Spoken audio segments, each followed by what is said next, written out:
Hi, I'm Marguerite Ashton. Thank you for joining me and my friend Bill Cannon here on Criminal Minds Radio.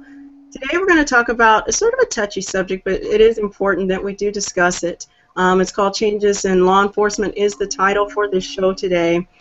And Bill, it's good to see you. I think we've had a nice little break here. Yeah, absolutely. You've been busy though, right? Yes, we have been very busy.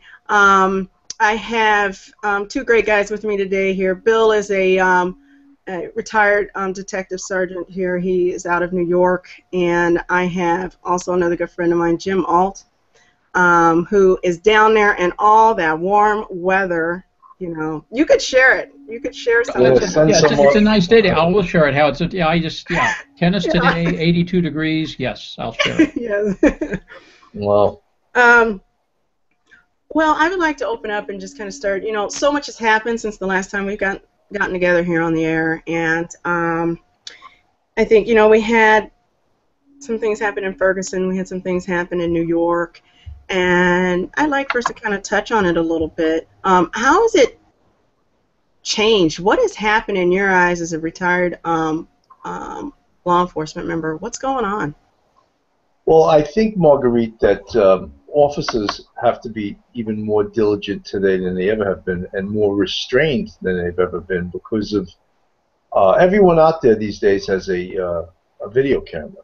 And they have to realize that all their actions potentially could be videotaped at any time. In fact, some departments have gone to what's known as body-worn video, where the officer wears video on the left side of his body, and it's on almost all the time. It can't possibly be on all the time, but when they interact with the public. There's a town in California, Rialto, California, that has all their officers wear body-worn video. And it's sort of a double-edged sword. Sometimes it's good and sometimes it's bad. I mean, Rialto, California would tell you that it changes the behavior of officers in regards to their interaction with the public. But in my experience, it can also endanger the officer, because when the officer needs to use force, he may be reluctant to do so because his actions are being caught on videotape for everyone to judge and Monday morning quarterback his or her actions in what could be a highly tense and highly charged situation. Well, being on the field, period, is stressful, and anytime a situation happens, there's an immediate adrenaline rush, and you're trying to make the right decision, period, not only for yourself but for the people that you're protecting. With this camera, people are saying that we're wearing it, or excuse me, they're suggesting that it's being worn to help protect. Some of the things I've heard is to protect victims, but it can also protect the police officer as well, because there's always two sides to a story. So what do you think about that? Is there any way that there can be a common ground regarding the camera? Because the cops have a lot of things that they're dealing with, the equipment on themselves, period, and then they have all these other things that they're doing to try to prove that what they're doing or what they said is the right decision. But then also they're trying to, would you consider appeasing to make sure that everybody is comfortable? What do you think about that? Well, I think that a lot of times in law enforcement, when you have interactions with people, and potentially the interaction has a potential for violence or to escalate. Mm-hmm. How you use your voice can determine whether or not a situation escalates or de-escalates. And sometimes you could be criticized for saying certain words or reacting in certain ways with your voice. And I think that's an area where some police officers would be reluctant to use the words maybe that were necessary, maybe curse words, to de-escalate a situation or to get their point across, right, before they resorted to any type of physical force. And that's where I think always being under the microscope, I mean, I wonder how many other professions would like to wear body-worn video as they go about their daily chores and whatever their profession is. You know, I think of, like, how would a doctor like to have body-worn video as he does surgery? watching every move that he makes. I don't know if many doctors would be, and I'm not comparing police work to a doctor, but you get the point. Right, yeah. I mean, they're talking about doing it with operators of common carriers, like a train operator, an airline pilot. Let them wear body video. Let's see what's going on in the cockpit. Where I don't know, where does it begin and where does it stop? And in a lot of instances, also in body-worn video or any video that's out on the street, it doesn't always show everything. There's different angles. There's certain things out of view of the camera, where the camera is located. All of those things. So it might not show everything. So it's not a panacea, but it's. I know that New York City is going to they're experimenting with it right now. They have a number of officers wearing body-worn video. I mean, just think of the expense for New York City if they had to equip 35,000 officers with body-worn video. And I don't even know how it goes as far as in reviewing the tapes or reviewing the footage. I guess it would only be reviewed if a major incident occurred or if a complaint occurred or something occurred where there would be a need to review the video. But there's many questions. Yeah. Can I interject something here Sure. that's more of a common thread, I believe? When an officer's on the beat, he's interacting with people either inside a business, walking along the sidewalk, in his squad car. He's getting out into situations where, as you said, he's got to use his voice. And what he may find is, in certain control situations, you act like a jerk, because that tamps down somebody's aggressive behavior, or they're aggressive between each other and the officers are trying to mediate, like a domestic dispute. Well, they've been fighting for 2 hours, they've had a lot to drink, and the officer shows up, and it's like now things are going to get maybe worse, and who knows what's going to happen. So the idea now is that acting like a jerk towards somebody may diffuse their tirade, because you're not putting up with it. Yet, then you want to be nice to people in the right situation, and people say, but, oh, he was nice to her, but not to him, or in that case, he was nice. In this case, he acted like a jerk. And you go, but that's his call. Well, I wouldn't use that word that you used, acting like a jerk, because many times you use your voice to show that you mean business. Sir, let me see your hands. Let me see your hands. Put them out where I can see them. That's not acting like a jerk. That's being assertive. I just meant from someone looking at the videotape afterward, who's the Monday morning quarterback. Yeah, well, you may say, you may curse. You may be afraid. You may be scared. Police officers are human beings.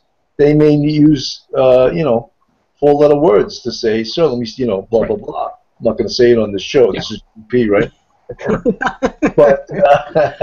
And that's perfectly legitimate to use your voice, because the next level of force is going to be physical force, and then it can escalate very, very quickly. So is the person that's reviewing this video, if it does in fact escalate, are they going to hold the officer accountable for saying, oh, you shouldn't have cursed at this person, you shouldn't have yelled at this person? Right.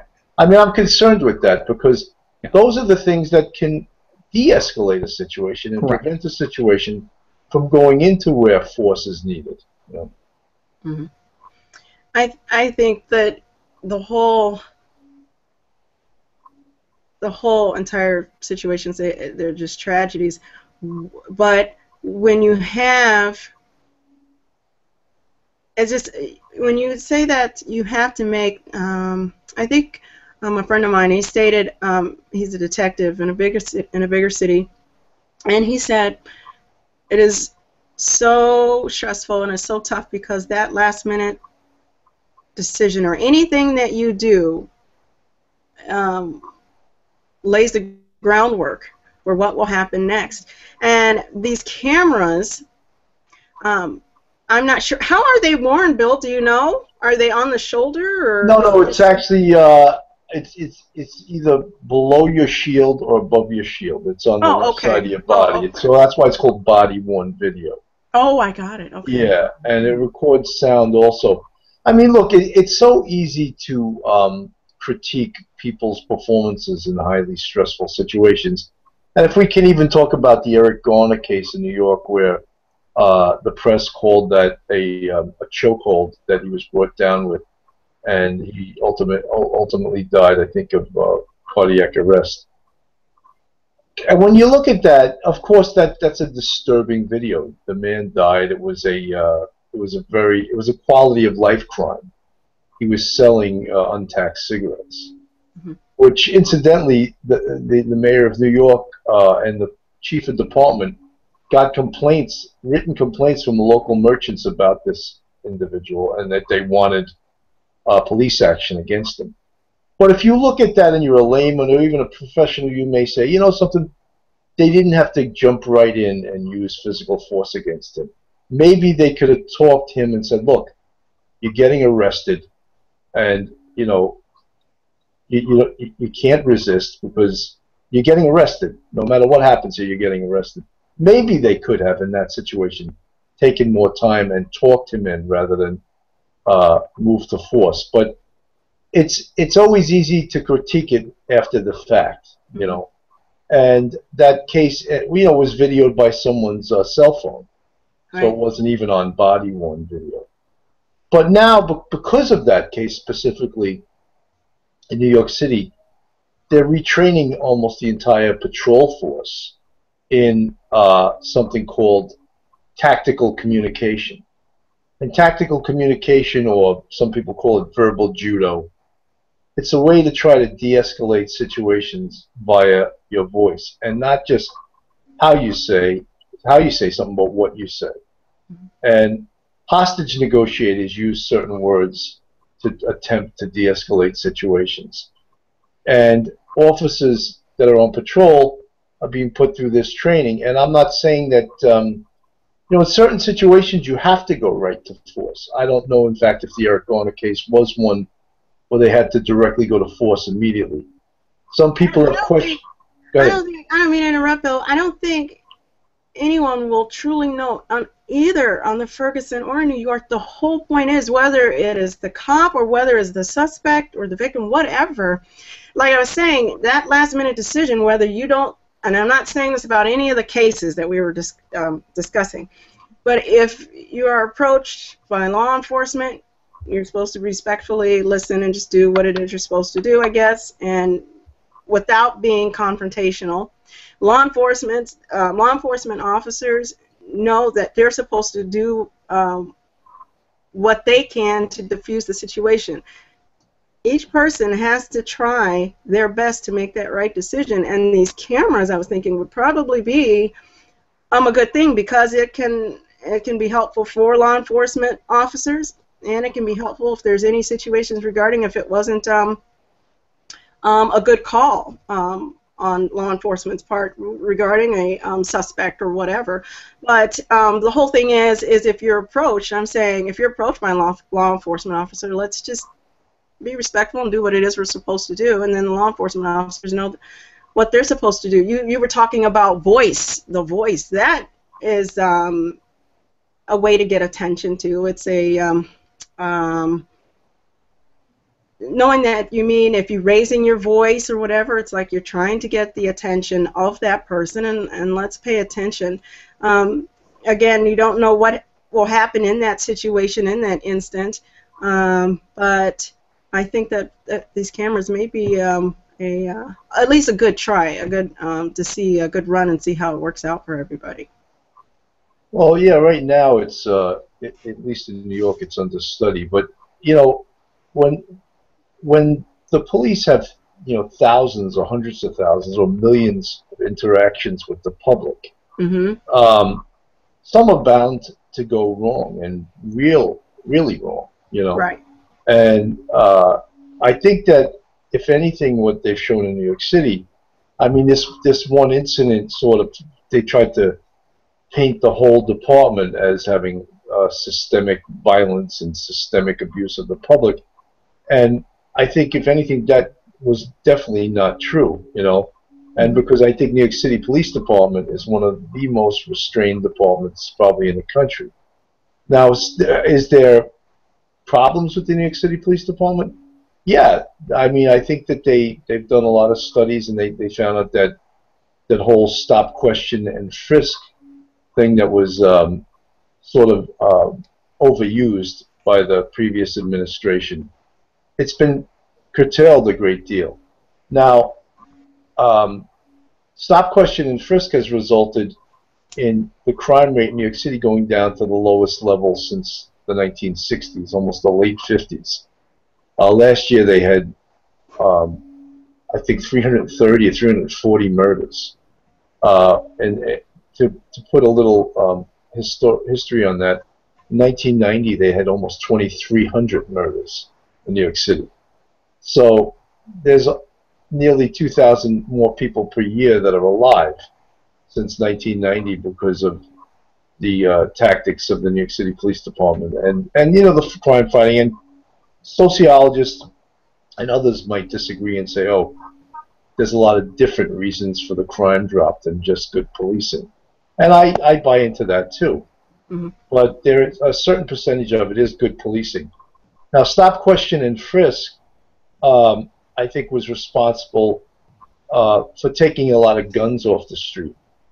But I think because it was so successful that perhaps it became a bit overused, Okay. And to understand stop, question, and frisk, you also have to understand the whole philosophy of policing in New York City, which is the broken windows theory, which is a sociological theory where if you live in a community and someone breaks a window and that's allowed to go unfixed or unaddressed, the next day more windows will be broken, and then the house will be broken into, and then vandalism will proliferate, and then it's basically a metaphor for disorder. So if you allow little things to go on, they will escalate into disorder where people won't care about their neighborhood anymore. So in essence, from a policing point of view, broken windows means to address the smaller crimes.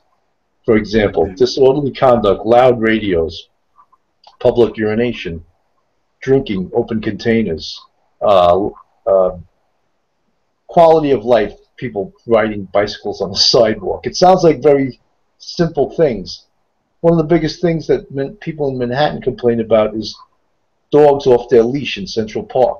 To you or I, we must say, who cares? But, they care. It's their park, and they're walking through it, and they don't want your dog taking a bite out of their leg because, you want him to be free. Right. Some little things like that we might laugh at, but those are quality of life for people. And they're so simple. I've been listening to you. I've talked with you, even before the show, and just anything. The stop, question, and frisk. I think that was a big debate earlier last year. So that was the discussion. And then, the stuff that's happened with the Ferguson and New York and some other things. Now, this is kind of probably some of these things that put a freeze on cops in some ways. Do you see it as sort of a restraining or having cops maybe not respond the way they normally would? Well, absolutely, Marguerite. There's two types of cops, and there's reactive cops, Mm-hmm. and there's proactive cops. Now, proactive cops are the ones that go out there and they take care of business. They write their summonses, they make their arrests, they enforce the law. Reactive cops just respond to the radio or to after things happen. Okay. Most cops in New York City now are going to be reactive because they're under such a microscope right now. Right. That they don't want to risk their job, their pension, their life, and everything else when so many people are looking at them. They have all these different monitors. The New York City Police Department has a civilian monitoring system now. They have Civilian Complaint Review Board. They have the DA's office. They have the Department of Investigation. There's so many overseers of the New York City Police Department that Mm-hmm. all of their actions are sort of put under a microscope. So to get police officers to proactively do their job is very, very difficult. In fact, the number of stop, question, frisk reports have gone down dramatically since all of these cases have occurred. Yeah, I And was wondering about that. well, right now there are two crimes in New York City that are up significantly, and one is murder, and the other is shootings. So are they directly connected to stop, question, and frisk? We'll have to wait a little bit to determine what percentage of it is related to the drop in stop, question, and frisk. Now, as a former law enforcement member, when you get these statistics, do they bother you? Do they still bother you in some fashion, or if you had to try to Well, I think not? that it's up to the police department, of course, from the top, from the police commissioner on down. They have to interpret the mood of the public Right. in accordance also with the crime statistics and what works. And of course, they have to meet a common ground and see. They can't be heavy-handed if that's not what this administration wants. That's not what the public wants. Oh, okay. But the other problem with that is that as soon as crime starts to go up, I don't think the public in New York City anymore is going to accept 2,000 murders ever again, Right, or right. the crime of robbery to go through the roof. They're not going to accept that because they know what life is like when the city's safe. Mm-hmm. New York City is one of the safest cities in the country right now. And I remember in the 80s and the 90s, New York City was the robbery capital, not just of the United States, of the world. And it was known as that throughout the United States. Oh, I wouldn't go to New York City. It's crazy, And I don't think they ever want that dubious distinction again. Okay. All right. Now, Jim, I can't believe this. This is one of the times you're more on the quiet side. I'm usually the quiet one this time here. You got anything to put in? I know you do.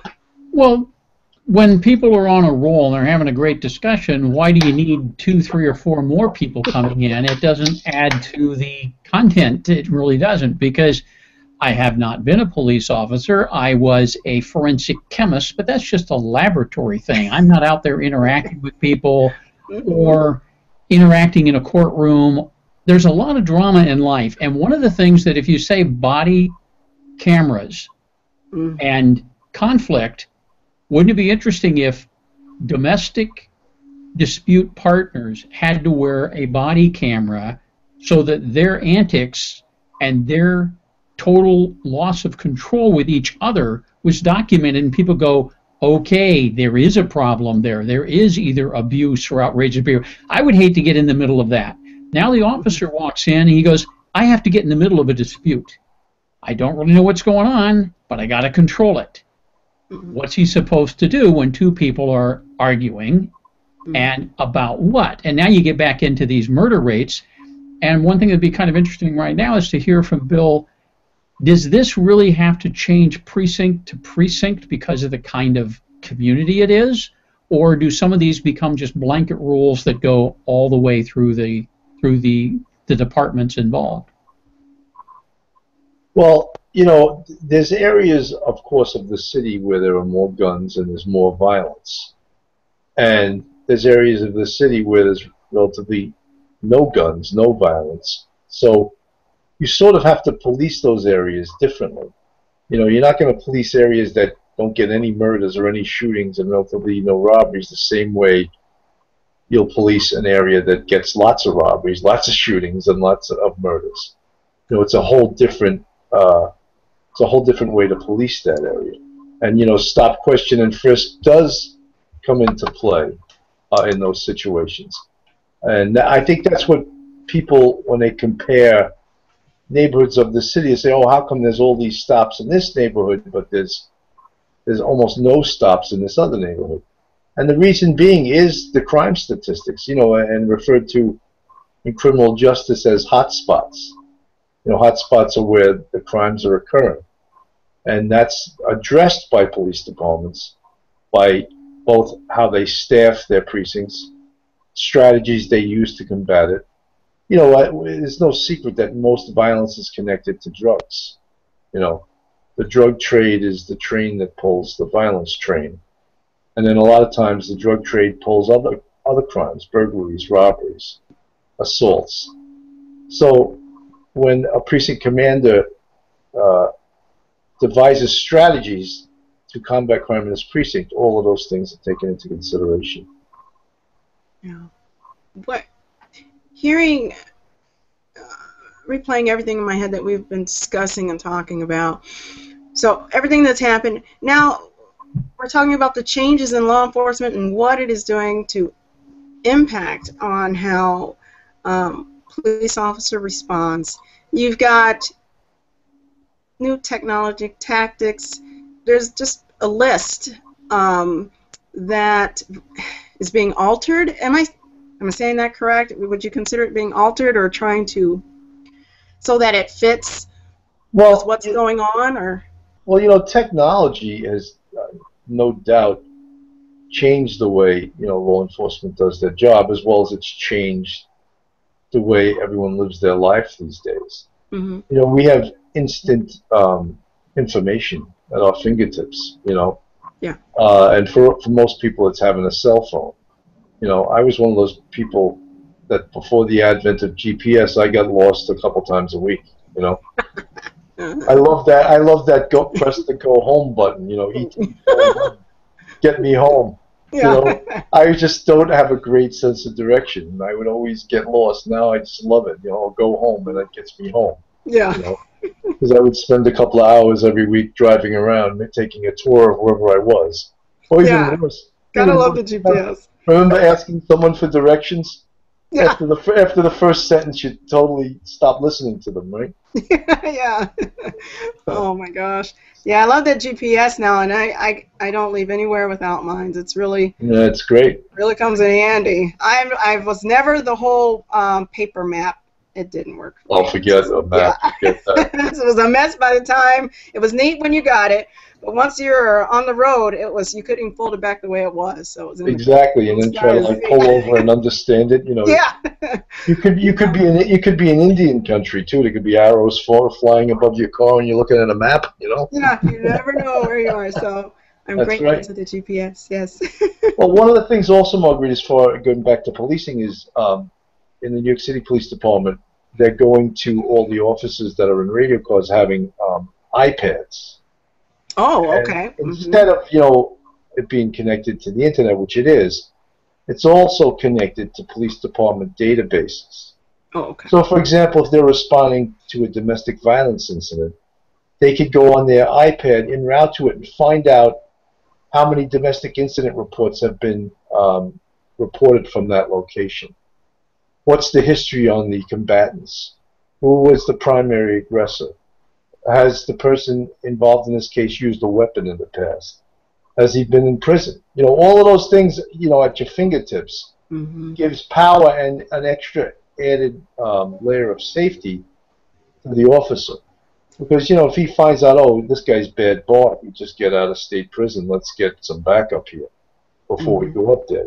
And all of that stuff is definitely puts, knowledge is power, as they say. Same thing if you see someone on the street that fits the description, you can pull the guy's picture up right on the iPad and be like, oh, that is him, that's him, let's grab him, So that all of this technology is unbelievable. I mean, even just the point of having a cell phone where people out on the street can call you and say the guy you're looking for is on the corner of 110th Street and Lexington Avenue. He's there right now. All of that stuff in real time helps so tremendously. And, this technology has enabled law enforcement to, enter the 21st century like all other fields, And a lot of you may laugh, but a lot of times the New York City Police Department has been behind the times because of money. All of this stuff takes funding.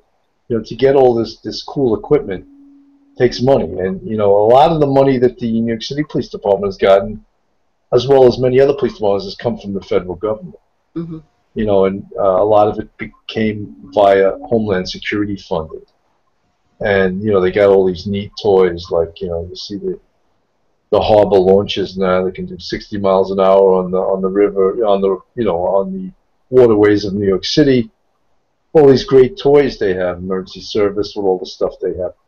And all that's, it's important to keep up with technology, and as well as also the Detective Bureau, investigative technology. you know, the latest databases, people that are monitoring the internet, confidential informants known to be infiltrating some of these groups that mean to do us harm, terrorists that mean to do us harm.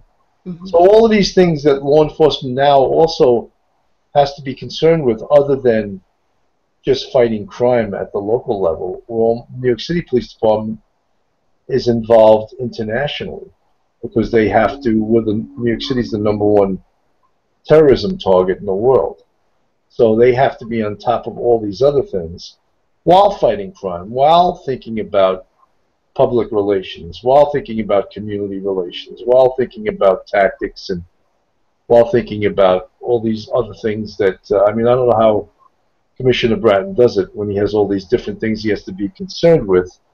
It's definitely, he's the king of multitasking. You know? Well, I'm thinking the new age of technology, I don't think it's coming to a standstill. It seems like it's going to actually keep advancing, and you know, next year or 2 years from now, we'll probably be talking about something better than 2015. So, with the internet and everything, it is actually an essential tool, or that is part of law enforcement that helps. Correct? This is a good thing now for you guys. No, absolutely. You know, absolutely. right? Yeah. Yeah, so this is a good thing, and it helps. It's a little easier to. Would you say is it a little easier to track, or I think, get the stuff you know, that you need? yeah, I mean, technology has definitely made everyone's job easier. Right. You know, Mm-hmm. even databases that have. I mean, you could go on the internet and find things out about your neighbor that you know you had no idea about. I remember when Well, we had that discussion. Do you know that was like I was yeah. just so freaked out when you told me how easy it is to just whoever it is you want to know about. Well, So the it's freak. really I think the crazy. freakiest site is. You ever been on Google Earth? Google Earth, yes, yes. You know, you can go look at the Mhm. front door of your neighbor and be like, "Oh my God," you know, Yeah, yeah. go right That to stuff their is house. creepy. It is a little creepy, you know. Yeah. There was just something in the paper today about how servicemen in Iraq took pictures of these Apache helicopters, and ISIS using the technology inside photos that are taken by certain photo, like on an iPhone or something. And some of them within the photo has longitude and latitude, and they were able to find and destroy the helicopter. Isn't So, that geotagging? Is right, that, yeah, exactly, geotag? Yeah. right. So Mm-hmm. all of those things, you know, you have to be technology savvy also to know Yeah. that, oh, it's not so smart. You know, just like when you go on vacation, it's probably not so smart to post your photos on, you know, Yeah. We're in Key sites. West right Yeah. Yeah, now, I'm in Key West and and my we're not house is home, and empty. we're letting you Yeah, know that. By right, the way, right. yeah. I'm in Key West, but SEAL Team 6 is guarding my house. Yeah. You Yeah. know, Well, so and not only, I mean, we've got this awesome thing with technology, and it can be fun to use, and it's good for getting a job done and taking care of business and protecting people, but it can also be a danger. So we talk absolutely. about, But yeah, that's it's why like it's important to understand it, right? mm-hmm. So that you don't make a mistake about, you know, posting things that Right, could put you in danger, your family in danger, you know. right, yeah, that is But, so. It's yeah. crazy. Hey, Jim, anything? Well, I know when you talk about changes and how law enforcement has to go, there is something in social media that quickly gets to be very apparent, and that is too much information that doesn't actually lead you anywhere, but can actually confuse the issue and mean that you don't have a clear path after all. You've just got a lot of information, and you may think it's a lead. So now law enforcement and people in the community have to decide, is this really valuable stuff? Is it something we should collect and we should use to build a case, to go out and arrest somebody, to take some sort of action? Well, that's when Bill would have to get his easel. Get the easel. I get the easel and put it all up there. Yeah. Well, I'll tell you something. When I was in homicide or in the detective bureau, I know we used social networking sites lots of times in our investigations. And, you know, sometimes people are stupid enough even to pose with a gun on Facebook or make comments on Facebook like I just shot somebody last night. Maybe not in that language, What? but in other, yeah, people have Oh, actually done that. wow. Yeah. Right. And They brag. so, yeah, they're not the brightest bulbs, you know, but they do that. And, you know, law enforcement would be remiss if they didn't utilize all of their tools in order to stay up on what's going on, you know. Mm-hmm. I mean, I even asked my students at school, you know, what's the latest stuff, you know, like before you know it, Facebook becomes passé. Then there's Instagram, right? Everyone's on Instagram, right? Instagram, And yeah. then there's that Snapchat, it's called. Snapchat, Yeah, yes. and like those things, I don't use them myself, so I don't have a working knowledge of them. But it's good to know what young people are on. I have kids, I ask them too, and oh, Dad, that's so passé now, you know. Yeah. People are using this now, not that, you know. And I'm like, oh God, I'm falling behind. You know, you Yeah. feel that. Well, you ever meet someone, and there's very few people these days, but someone that doesn't know how to use the internet, and you're like, No. it's almost like being blind. Yeah. You don't know how to Oh, use the the internet, you know. internet. Someone doesn't know how to use email, and you know, but there's people that are so resistant to technology. Yes, and I was that way. I'm not going to lie. I was that way for a while, and then I think one of the things that had me, I was just laughing because I couldn't believe it, is when you have the teens say, I said, you know, hey, call me.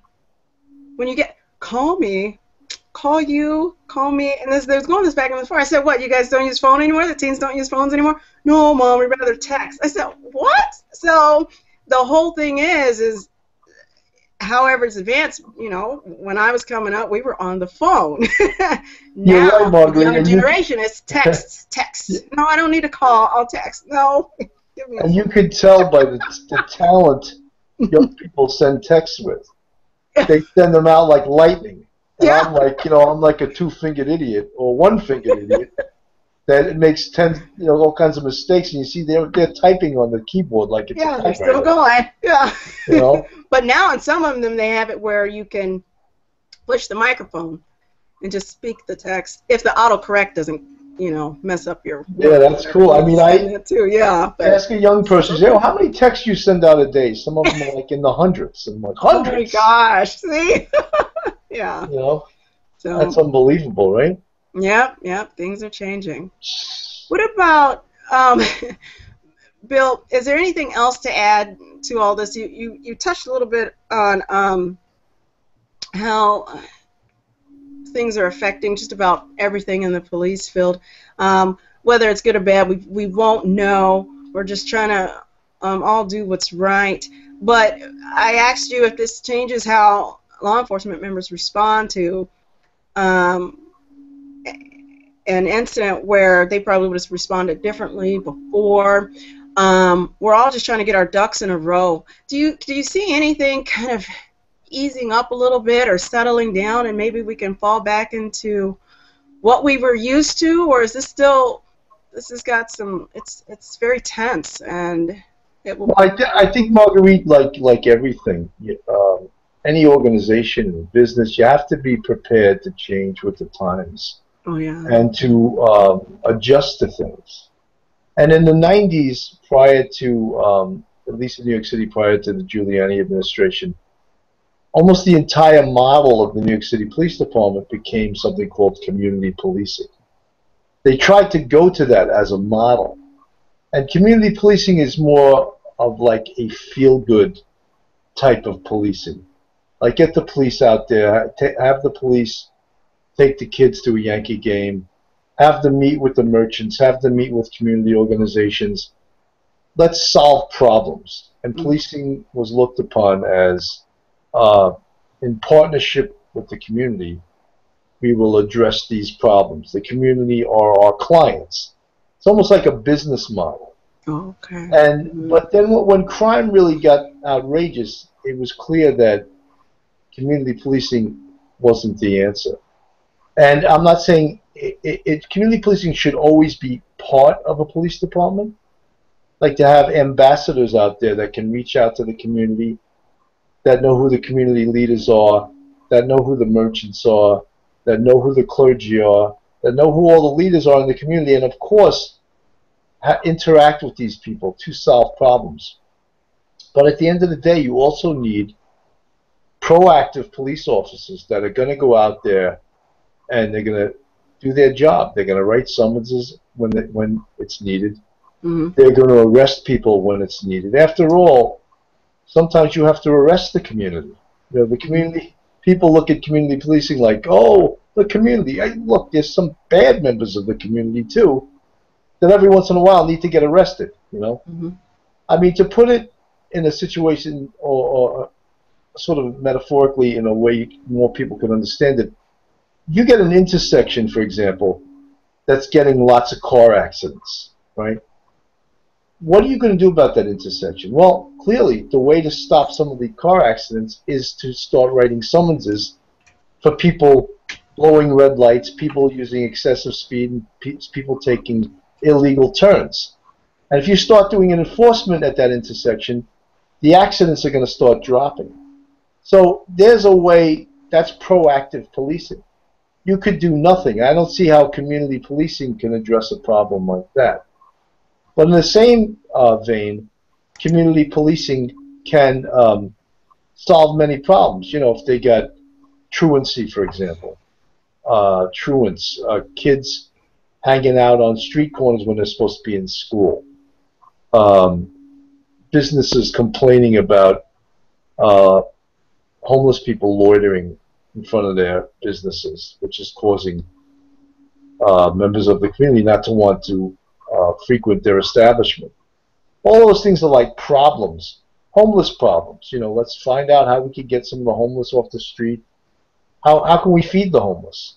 Clergy, let's interact with clergy. So all of these things are important, and it's important to have police officers that are almost like public relations officers. But in the same vein, usually community policing type officers aren't the proactive type police officers. They're more of the ambassador type, more of that they want to interact with the community. And there's a place for that, but there also you also need you know, laws that have teeth in them, which is summonses or arrest, you know. Right. And it seems that a lot of communities think that the police can get away from that. But in reality, what keeps crime down is the teeth in the law, that there's a penalty for doing wrong things, whether it be a VTL violation, speeding, blowing a red light, illegal turn, you know, any of those things. That just think if there was no laws about speeding, many people would just, you know, drive their car recklessly and fast, and there would be more highway deaths. But because there is laws against speeding and driving recklessly and aggressive driving, most people follow the law. There's always aggressive drivers, and you know that's kept to a minimum. But if there was no teeth in the law, there would be more people that were disobeying laws and not following, you know, vehicle and traffic laws, stop signs, red lights, that type of thing. Oh, Jim, you have anything? Yeah, just kind of the trend we're moving through now, not only with the crises, but the fact that if the economy gets better, there's going to be more money available. And when times get tight, they lay off people, they have less overtime, there's less money available for support and other things that happen. Do you see rising budgets or money available helping the situation? You know, it's so hard to say because it's almost like, you know, policing. It's a sociological study besides a criminological study, and you know sometimes economic times are bad and crime goes down, and then there's times where the economy is good and crime goes up. So it's hard to draw a parallel between that, and certainly I'm not qualified to do so. You know.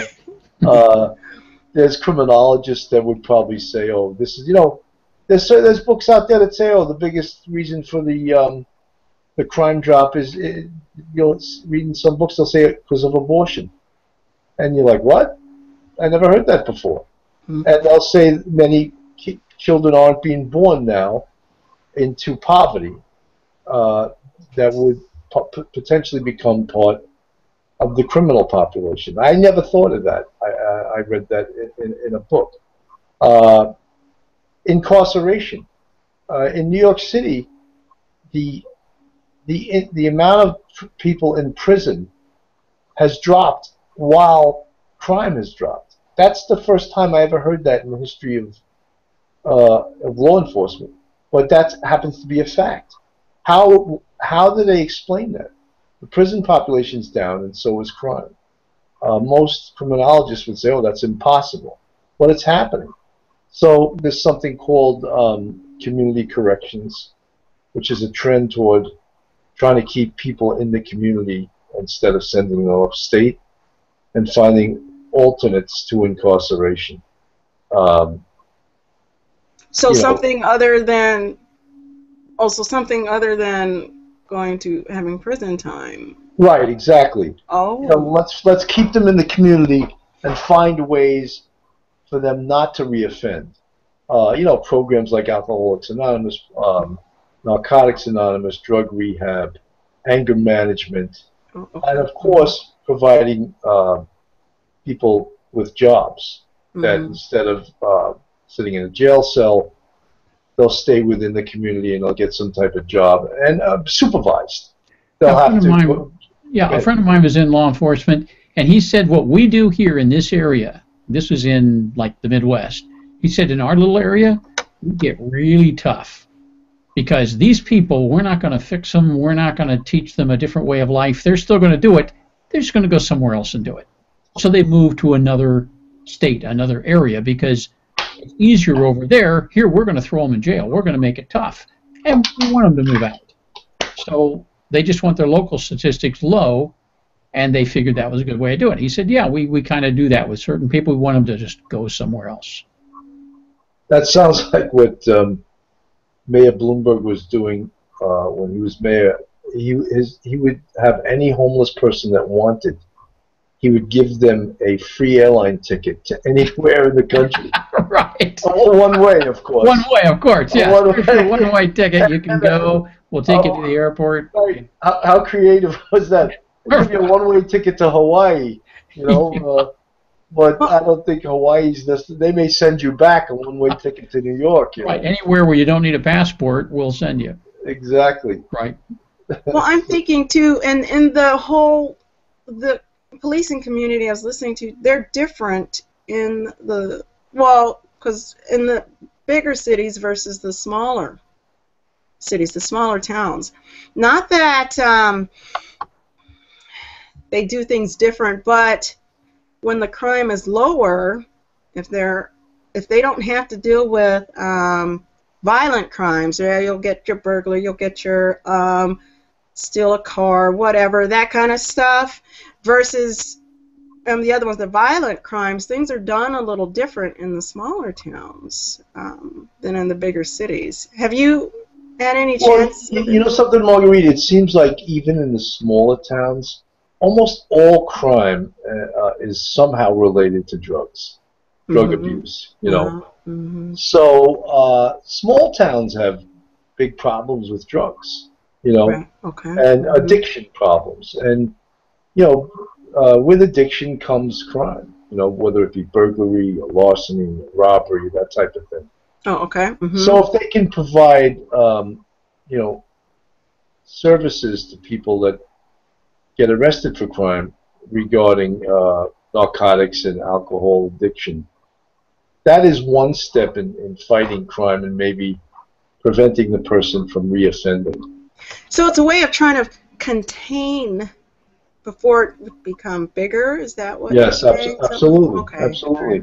And And just the trend. I hear in newspapers and different articles and so on a little more often. I see it is the idea that they're sentenced to home confinement for a year and a half or something, rather than being sent away to some jail cell or work farm or something like that, and it seems like that's a workable solution these days. Yeah, it is, and with heavy supervision, and it's still much less expensive to keep someone in the community supervised than it is to send them upstate to a correctional facility, where it probably costs anywhere from 40 to 50,000 a year to keep someone incarcerated. But in some neighborhoods, you know, the families, these offenders, many times their families don't want them. Yeah, You know, that's true. so they'll have to find some type of halfway house where they can live. You know, many families have, you know, someone in their family that isn't doing the right thing, and not everyone's going to open up their arms to even a family member. Mm. You know, oh, you screwed up your life, you're not screwing up mine. You go find your own place to live. You know. So, but the philosophy is to try to keep these offenders in the community and perhaps on their way to being a member of society that's contributing something rather than taking something. You know. Right, right. And I was hoping that talking about the subject that we did today was just kind of shed some light on both sides, but not to give grief to anybody. So I just want to say, Bill, thank you for sitting and talking with us, because it's just, you know, again, trying to hear what's going on, what are we trying to do to make this better, whatever it is, and also that law enforcement, if you're thinking about it, and I was at the lower totem pole, you were up there, but I worked in the jails, and I did intake and stuff like that, so I did get to see some of the interactions that I really wouldn't have cared for. I had to be taught. The lady that I was working with, she was a police officer. She stated that you can't show any fear. You have to show, because, you know, I was doing intake where I would take the information to see if they qualify for a public defender, and during that time I learned a lot. I had to be careful because you just don't know what can happen, and that one little decision that you make, whether it's fear or whatever, people feed on that.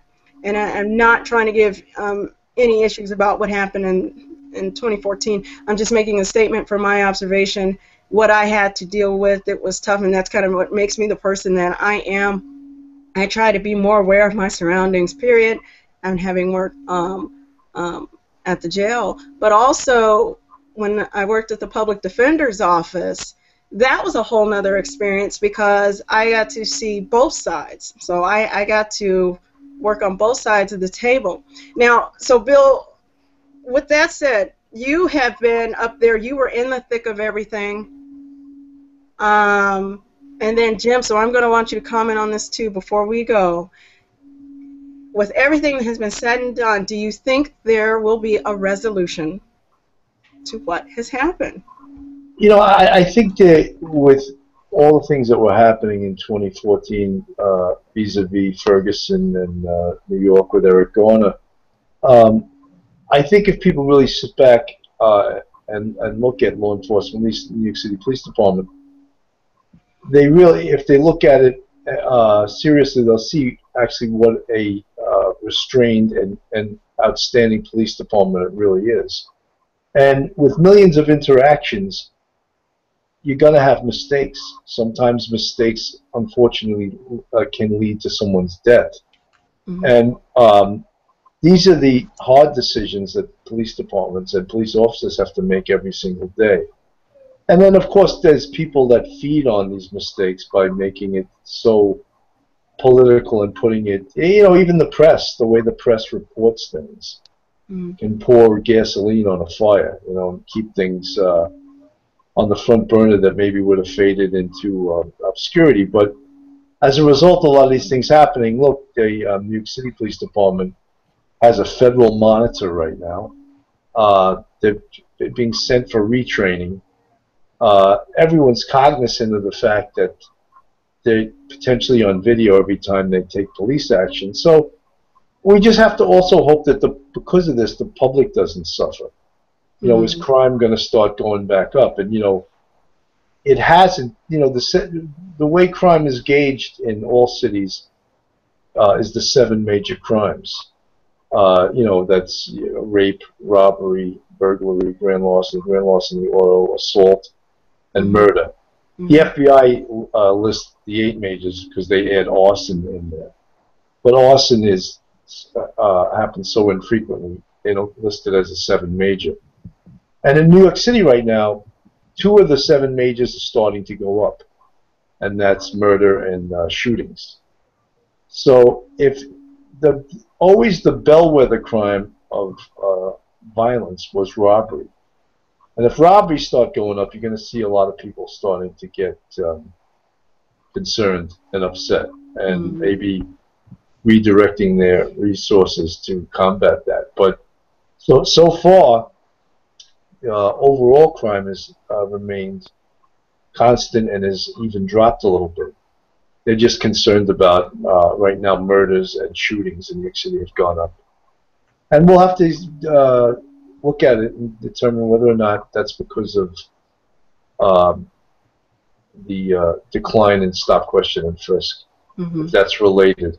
But just to mention one thing, Marguerite, I heard someone from the city council on talking about the broken windows theory and how maybe they should start moving away from it. But one of the things they found out during the 90s was that a simple crime like jumping a turnstile in New York City, which is jumping over the turnstile and obtaining a ride on a train for free.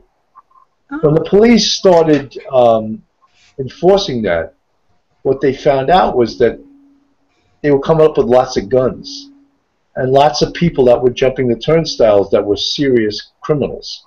Oh, wow. So that had a large effect on overall crime. And again, relating that to the broken windows theory, they were enforcing a very minor crime, but it had a large overall effect on bigger crimes.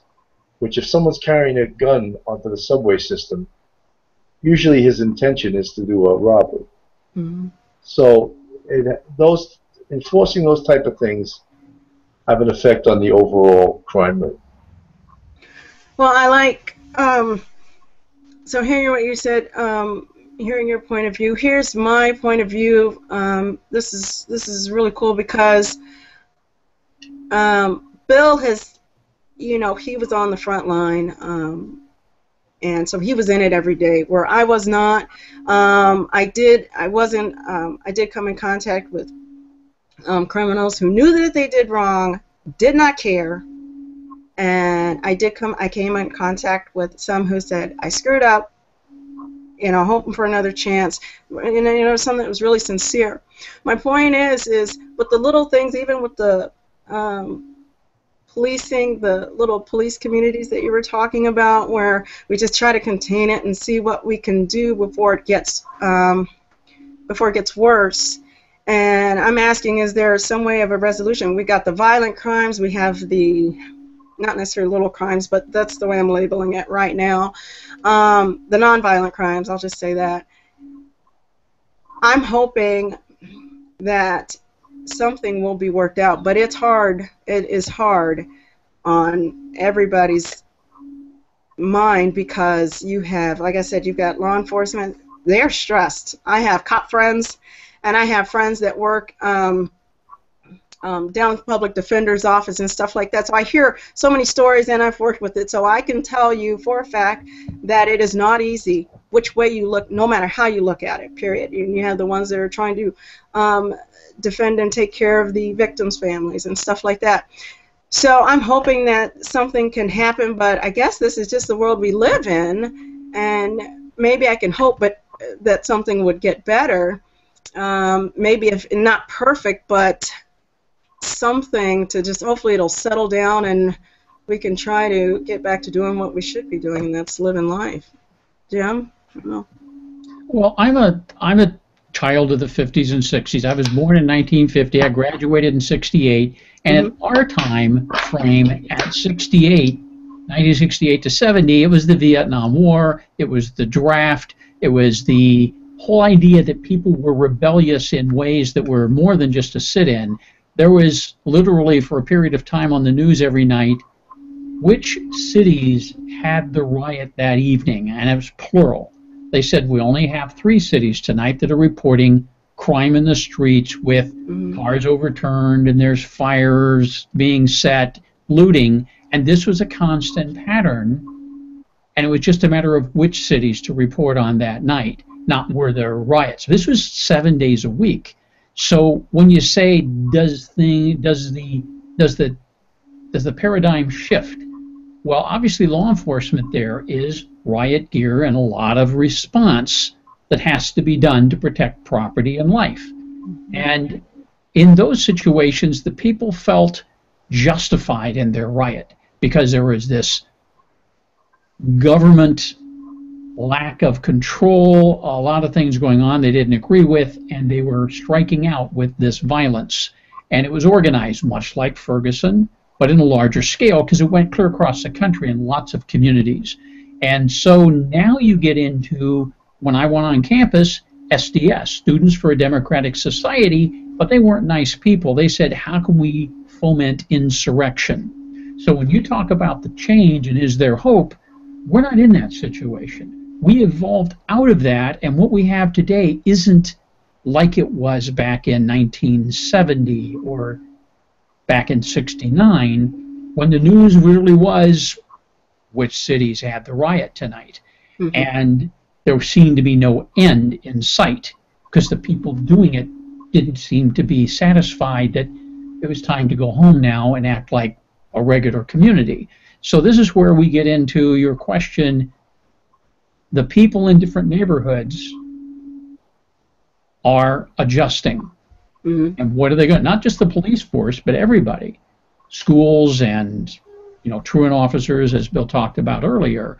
So I see this as a transition that is going to happen, and I think it is going to settle down because there are extremes that are going to constantly act out, but the people in the middle are going to have a little more control over the situation as it goes forward. Okay. All right, guys. Again, we covered a lot of stuff, and yes, we did. We're good. Yeah. I guess the last question I have for you, Bill, are your students in your classes optimistic about the future and the changes, or are they kind of like, boy, we're not sure? I think most students are optimistic. Students are always also a population that's always shifting. Obviously, new students come in, old students graduate. Yeah. So as they move into the workforce, they realize that the ideals that you have are one thing, but you also have to make money, right? Yeah. Right. And that reality hits pretty quick, Yeah. Realization. Boy, when that kicks in, boy, is that a pain. That's but, right. I think it's one thing that I've learned working with you, Bill, and the others is that there are, I'm saying this, there are good cops, there are bad cops, there are good people, and there are bad people. But the point is if you're not doing something wrong, shouldn't be an issue. But one of the things that it comes around to, I'm going to counter back, Jim, what I said, will there be a resolution? That is because, yes, things are not like they used to be back in the day. I get that. But there's still rifts, and there's still issues that are not handled like they should, or there's still things out there that, we probably won't talk about because they're considered taboo. Where I'm at now, in this day and age, I remember what was that? The Rodney King thing. Now that I remember, okay? I remember the issues that happened up and down between black and white with the O.J. Simpson case. So I've seen that it's just, and it's not as serious as what has happened here, but the point I'm trying to make is we have come to, we're kind of maybe at a plateau. We're just kind of up and down. Then you had the stuff that happened, so we were okay. Then we had the 2014, and then that escalated, and it's put everybody on the defense. So I'm just saying, will we come to a resolution? Will things kind of quiet down a little bit, maybe? Will things get back to being maybe just okay? And because what happened in 2014 has stirred up a lot of stuff. So, and then the stuff that you talked about, Jim, those were issues back then. And it got resolved after a fashion over a period of time because things do move on. And this was the same thing. It'll sort of shift to something that becomes more important when something else becomes more important. And that's when the headlines exaggerate this, or this crisis happens and is maybe offshore somewhere. Maybe it's onshore. We have something happen, and now that's what we have to pay attention to and resolve. Okay. So the resolution isn't a come together over a period of 6 months and it becomes no longer an issue. It's resolved over a period of 5 to 10 years as people move on. And maybe it's all about which students are in Bill's class as to whether or not we have a nice society. Maybe it's that simple. We just got to watch his students closer to know if we're going to have a good next 5 years. I don't know. All right. Well, it's good as always to be on with you guys. I love the debates that we have, or the discussions. So it was good to see you again. Marguerite, I didn't know if I'd ever see you again. I know. I know. Our schedule was like, it just was like quiet there for a while. I thought I might run into you in Key West. You know, we could do a show down there. That would have been fun. That's right. Well, you can always come to Tampa. I'm here all the time, so you know Tampa works. There you go. So, guys, we'll get together again. Thank you, Bill, for letting us talk to you and just trying to figure this out. And it was great as usual. Absolutely. All right. So, everyone, you heard that. Joining my partner in crime, as he had said before, Bill Cannon. He is a professor at Monroe College and a retired detective sergeant. It's always good to talk to him. And my buddy Jim, who always has something to put in and force us to look at both sides. So I really enjoyed that. Thank you, Jim. Thank you, Bill, and I'll talk to you guys. We'll get together again. Bye, Marguerite. Goodbye, Marguerite. Thank you. Bye, guys. Good seeing you, Jim.